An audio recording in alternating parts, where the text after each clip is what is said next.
Hey folks, Andrew here. I'm always on the lookout for new anime to watch, but I don't have a lick of patience. So I'm going to give every new show of the spring 2017 season one episode to hook me. Welcome to Debut Review. Today's show is, what is it called?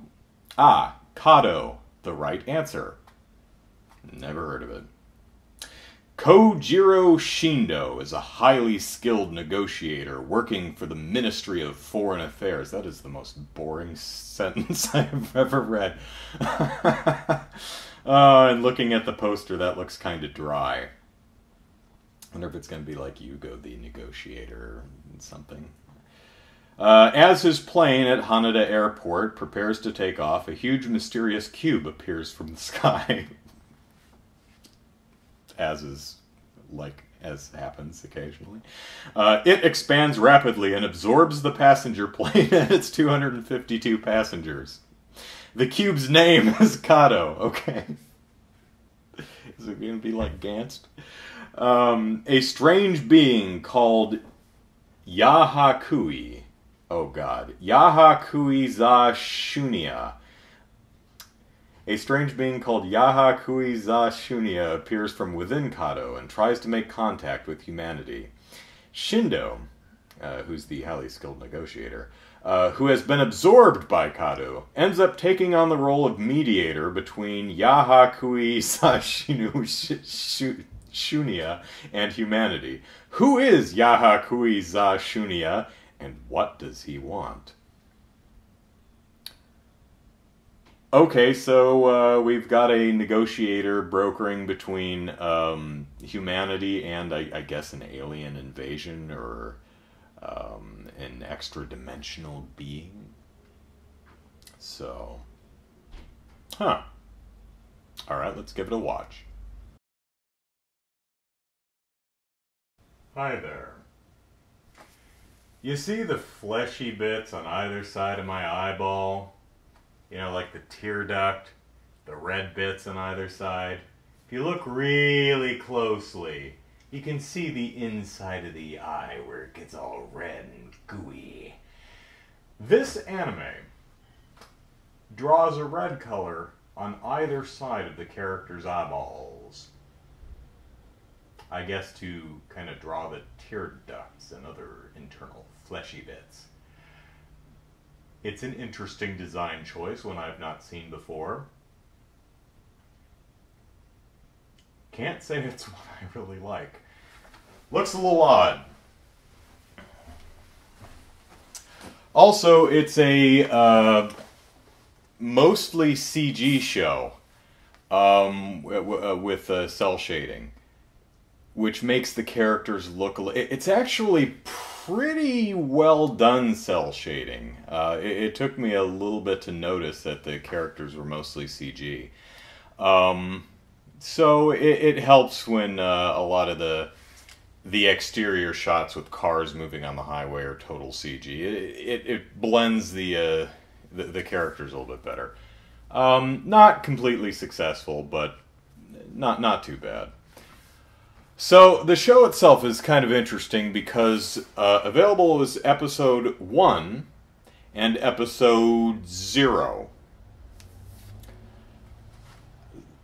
So, which do I watch?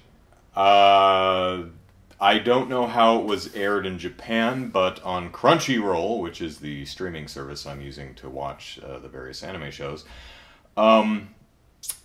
episode 0 and episode 1 came out on the same day. So I watched episode 0, which follows the adventures of not Yugo the Negotiator, whatever this dude's name is, Shiro or something?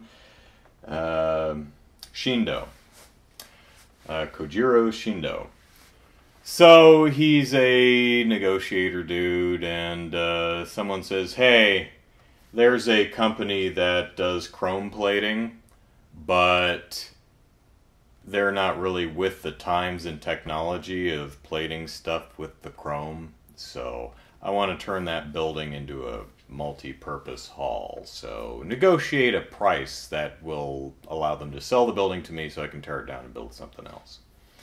So Shindo goes over there and basically uses his contacts to get a college scientist dude to come help them develop new chrome plating technology.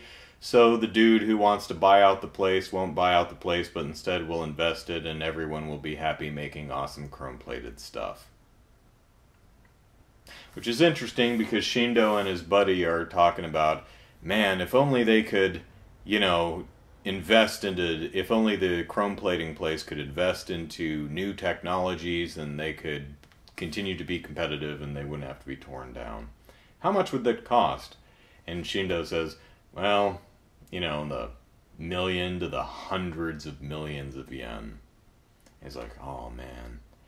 But they seem to do it, they seem to basically lay the groundwork for the future of chrome plating with the help of one scientist dude in a month with apparently no budget. I don't know if Shindo was really needed here other than to light a fire under someone's butt, but as he spells out at the end, the art of negotiation is not about finally reaching that one person's number, but organizing a deal that gives both parties what they want. Aww. And then the Borg Cube comes down and squashes his plane and abducts all the passengers on it, which is what we read in the show description. So that's when things get freaky, I guess. But that's the end of the episode. It's interesting, for some reason, when it said a huge mysterious cube appears from the sky. I don't know. I was thinking like spaceship, regular UFO size. Not like Independence Day saucer size, just regular War of the Worlds spaceship, you know, the size of one of our larger commercial planes or something. No, this thing is Borg Cube size. It looks kind of like the puzzle box from Hellraiser, and it's swirly and purple. And will I watch episode 2? Well, actually, episode 1? Probably not. Not a bad show. I was not bored. The characters are fine. It could be interesting. The premise is actually interesting. A negotiator brokering the peace between humanity and this alien who's-what's-its. Could go to some interesting places, but the first episode didn't do anything to grab me and say, hey, you gotta keep watching. You gotta keep watching. It's not funny. It's not bonkers and outrageous like the last one I watched, Love something. And the characters aren't immediately, oh man, these are really cool people who I want to follow through their subsequent adventures. Not that it was a bad opening, it's just I have a lot to watch, and this one didn't immediately grab me and say, hey, watch episode 2! Or, in this case, episode 1. Maybe I should have started with episode 1. Who knows? We may never know. See you later.